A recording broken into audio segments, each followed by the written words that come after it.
Ikaw ba ay nagsisimula pa lamang sa larangan ng online selling at gusto mo mag-improve ang sales ng online store mo? Gusto mo pa ba mag-improve ang skills mo sa online selling? Ito ang top 10 tips for online selling. At karamihan dito ay late ko na natutunan. Sigurado kung ito ay matututunan mo agad, tiyak rarami agad ang sales mo. Panuurin ang videong ito. Ako nga pala si Wise Kabayan, at tuturuan kitang maging wise. Kapatid. Presentation ng iyong product or service. Ito ay napakahalaga sapagkat ito ang unang tinitignan ng mga customers or buyers at ito ang magdidikta kung bibili ba sila o hindi.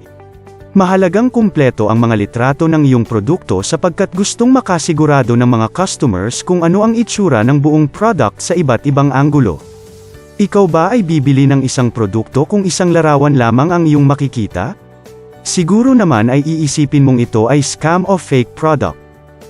Maging creative sa pagbebenta, maging malikhain ka sa kung paano mo maipapakita ang iyong produkto o serbisyo.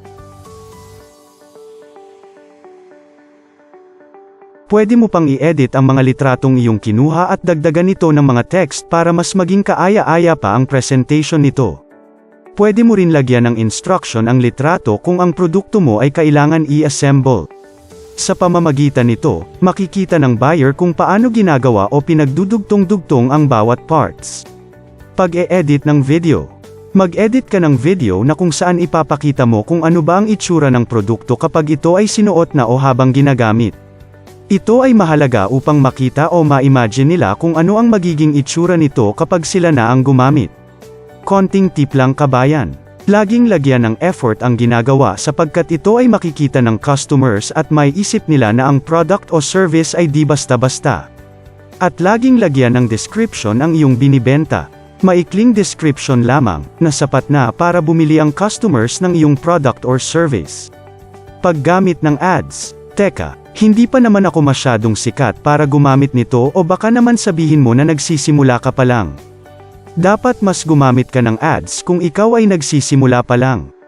Sinong bibili sa'yo kung walang nakakaalam ng online store o product mo? Kahit gaano pa kaganda ang presentation o kahit gaano ka pa ka-creative, walang bibili ng product mo kung walang nakakaalam nito. Hindi naman porket sinabing ads ay gagastos ka ng libo-libo rito. Pwede kang gumastos ng 200 to 500 pesos per week at ito pa ay pwede mong pag-aralan para gumanda pa ang performance ng ads na gagawin mo.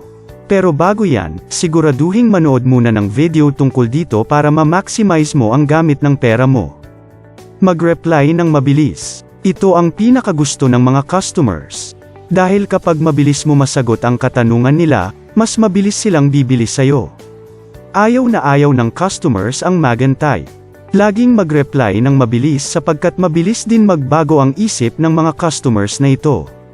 Tandaan, sobrang dami mong kalaban sa online selling, kaya dapat ay mag-reply ka ng mabilis bago pa mabentahan ng ibang sellers ang iyong customers or buyers.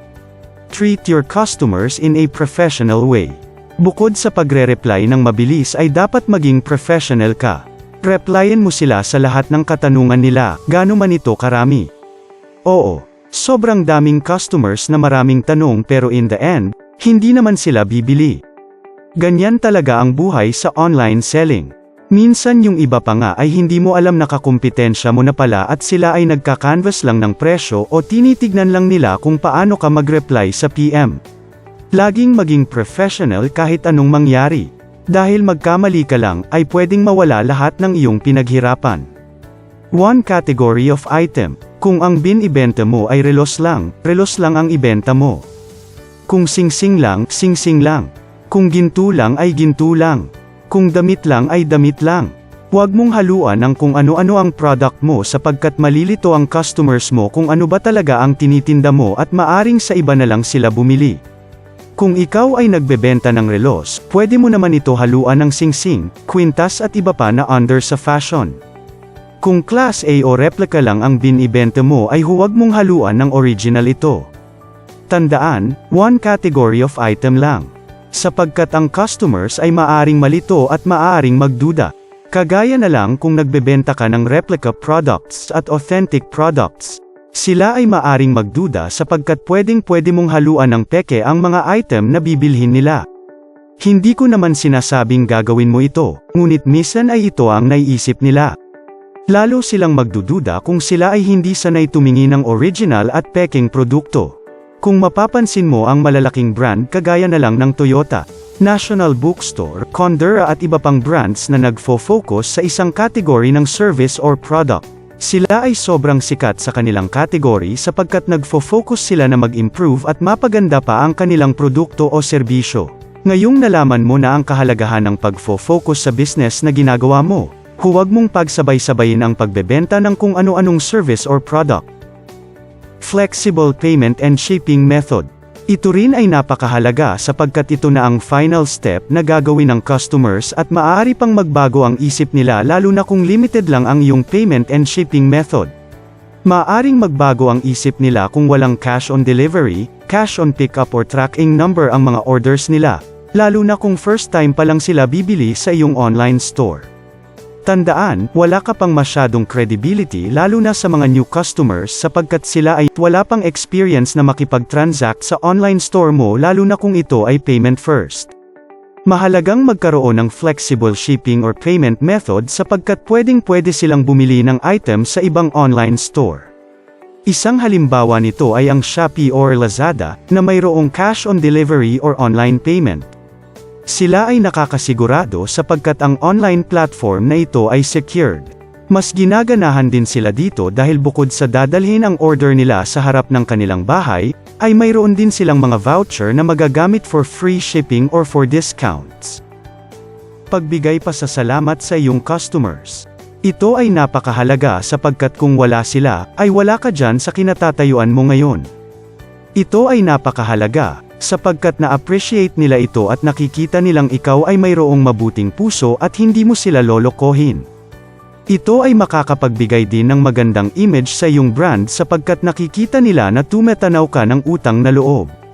Kung may napasaya kang customer, hindi lang siya babalik at uulit sa store mo, ngunit ipagsasabi niya pa ito, at ibigay ka bilang recommendation sa iba pa niyang kaibigan o kakilala. Ibig sabihin, pwedeng madagdagan pa ang potential customer mo in the future. Teka, paano ba ako makakapagpasalamat? Sa pamamagitan ng simpleng pagsasabi ng maraming salamat o thank you. Ito ay pwedeng gawin sa chat, text call o personal. Pwede ka rin maglagay ng thank you letter or thank you sticker sa lalagyanan ng iyong product. Bumili man ang customer sayo o hindi, mahalaga pa rin magpasalamat sapagkat binigyan niya ng time ang online store mo at ito ay sapat na sapagkat ang oras ng isang tao ay napakahalaga. Sale and giveaway. Ito ay isang paraan para ganahan bumili ang mga customers lalong-lalo na sa mga suki mo na. Ito ay pang-akit din sa mga new customers. Ang mga kababayang Pilipino natin ay sobrang hilig sa sale at giveaway. Siguraduhin lang na patas ka sa gagawin mong giveaway at gumawa ng instruction kagaya na lang ng pag-share ng post mo, pag-like ng page mo at iba pa. Ito ay isang paraan din ng pasasalamat sa iyong customers at sa mga bagong customers na darating pa. Gusto ko lang pala pasalamatan ang mga taong sumusuporta sa channel na ito dahil na-reach na natin ang 1,000 subscribers. And speaking of giveaway, dahil ikaw ay laging nanonood ng video ng Wise Kabayan Channel, magkakaroon tayo ng worth 1,000 pesos giveaway. Patuloy tumutok sa Wise Kabayan Channel at antayin ang aming announcement. Customers' wants and needs. Ito na ang pinakahuli sa listahan. Lagi mong tatandaan na kailangan mong masatisfy ang iyong customers sa pamamagitan ng iyong high-quality product and service. Kung ano ang itsura ng pinost mo ay dapat ganun din ang matatanggap nila. Kung paano mo ito present, ganun din dapat ang matatanggap nila. Kung ano ang sinabi mo, ganun din dapat ang matatanggap nila. Kung masasatisfy mo ang customers' wants and needs ay pwede mong makuha ang tiwala nila at ito ay tatatak na sa kanila na ang mga produkto o serbisyong binibenta mo ay mapagkakatiwalaan at maaasahan. Kung umabot ka pa dito, ito ang bonus mo. Pag-aralan ang kalaban o kakumpetensya. Lagi mong pag-aralan ang mga kalaban mo o ang taong pinakamagaling sa larangan ng pagbebenta ng product na binibenta mo. Sa paraang ito, marami ka pang matututunang techniques na pwede mong ma-apply sa pagbebenta mo. Ikaw man ay mas magaling magbenta sa iba ay may matututunan ka pa rin sa kanila. Kuha ka lang ng mga techniques. Lagi mo lang gawin ang best mo at humingi ng gabay sa Panginoong may kapal. Sundin mo lang ang mga tips na ito at tiyak dadami pa ang benta mo, kabayan. Tandaan, there is always more to learn. And speaking of learning, mayroon tayong mga 1-minute content na kung saan ay ipinapaliwanag natin ang mga business jargons na kadalasang mababasa nyo lang sa diksyonaryo o di naman kaya ay maririnig nyo lang sa mga boss nyo at sa mga entrepreneurs. Ako nga pala si Wise Kabayan. At tutulungan kitang maging wise kapatid.